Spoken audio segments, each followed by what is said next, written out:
प्रयागराज में मेडिकल के लिए ले जाते वक्त अतीक अहमद और उनके भाई अशरफ अहमद का गोली मारकर कत्ल कर दिया गया। अतीक और अशरफ पर 3 बदमाशों ने फायरिंग की जो कि मीडिया एहलकार बनकर आए थे।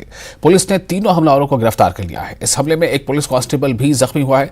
कत्ल केस की अदालती तहकीकात का हुक्म दे दिया गया है। 3 रुकनी कमेटी कत्ल केस की तहकीकात करेगी। प्रयागराज में इंटरनेट सर्विसेज बंद कर दी गई हैं। इसके साथ ही पूरे प्रयागराज में हाई अलर्ट जारी कर दिया गया है। पूरे उत्तर प्रदेश में दफा 144 नाफिज किया गया है। अफवाहें फैलाने वालों के खिलाफ कार्रवाई करने की हिदायत भी दी गई है। अतीक अहमद और अशरफ अहमद के कत्ल पर असदुद्दीन ओवैसी ने योगी हुकूमत पर हमला बोला और कत्ल के बाद मजहबी नारे लगाने पर एतराज जताया है। असदुद्दीन ओवैसी ने सुप्रीम कोर्ट से अज खुद नोटिस लेते हुए जांच कमेटी तश्कील देने का मुतालबा किया है। तो ये एक कोल्ड ब्लडेड मर्डर है और ये लोग प्रोफेशनल हैं और कितना इसमें उत्तर प्रदेश की बीजेपी की सरकार का इसमें रोल है, कितना इसमें ये कौन लोग हैं जो जाकर पुलिस की मौजूदगी में और मीडिया की मौजूदगी में, बल्कि लाइव टेलीकास्ट भी हो रहा था, वो इस तरह का कोल्ड ब्लडेड मर्डर करते हैं। तो ये इसके लिए जरूरी है कि सुप्रीम कोर्ट मॉनिटर्ड इसमें इन्वेस्टिगेशन होनी चाहिए, कमेटी बननी चाहिए।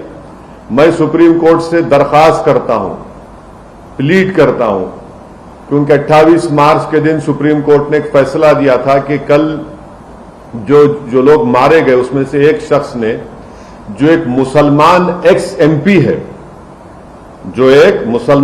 एमपी है, वो कोर्ट को गए थे कि मेरी जान को खतरा है सुप्रीम कोर्ट को। तो सुप्रीम कोर्ट ने यह कहा था कि जब आप जुडिशियल कस्टडी में है और आपको पुलिस कस्टडी में लेकर जाए तो स्टेट की जिम्मेदारी है।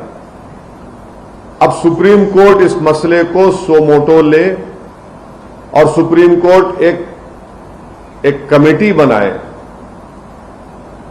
सुप्रीम कोर्ट एक इन्वेस्टिगेशन टीम बनाए, टाइम बाउंड तरीके से उनको टाइम दिया जाए और उस इन्वेस्टिगेशन टीम में उत्तर प्रदेश का कोई भी ऑफिसर ना हो। एक टाइम बाउंड तरीके से वो इन्वेस्टिगेशन टीम बननी चाहिए जो सुप्रीम कोर्ट को रिपोर्ट करे और एक टाइम बाउंड मैनर में वो इन्वेस्टिगेशन मुकम्मल होना चाहिए।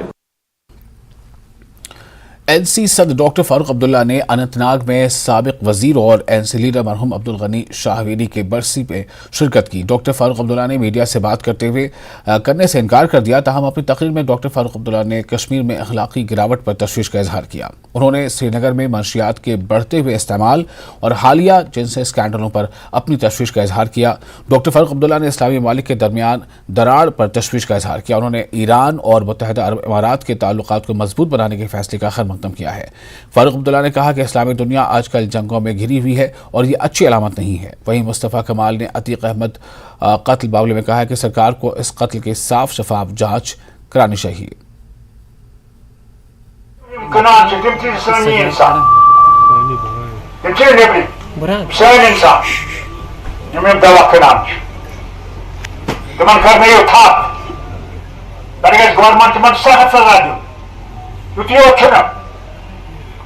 श्रीनगर में सरकार ये चक्रा बेलन चला सारे बिनत माजर हूं इज्जत शुआन लोग वशदन गफलत असमान खुदा जाने बेखुदा का रासन पर इसे मगे खुदा है तो उस परवरदिगार मुसलमान की आत्मा वही मंस बर्बादी मंस का मुल्क चुना ये आराम आसे कैसे अमल छना शुक्र करिए खुदा सुन कि आज गाँव मुसलमानों के एहतियात इतफाक ईरान तो सऊदी अरबियन तो कोर पानवन सलाह सारी मुल्क के शाम बगर सॉरी आज उसका सूडानस में क्या चुका फौजुक ताकत इन जमाने से आज के जो लुकन हुकूमत लोगों ने उंगलियां उठाई है। ये पता नहीं सरकार को और इल्जाम किसी और पे दे रही है। जो भी एनकाउंटर हुआ है हम उम्मीद रखते हैं कि इसकी तहकीकात होगी, अहसन तरीके से तहकीकात होगी और जो हकीकत है वो लोगों के सामने लाई जाए। क्या समझते हैं आप? नहीं तो ये समझा जाएगा कि सरकार ने किया है, ये नहीं तो और अजनबी बुलेटिन में एक खबर में हमने लद्दाख के एलजी के तौर पर हमने आर के माथुर कह दिया था। दरअसल अब आर के माथुर एलजी नहीं है, बल्कि वो अब बीडी मिश्रा हैं। आदाब।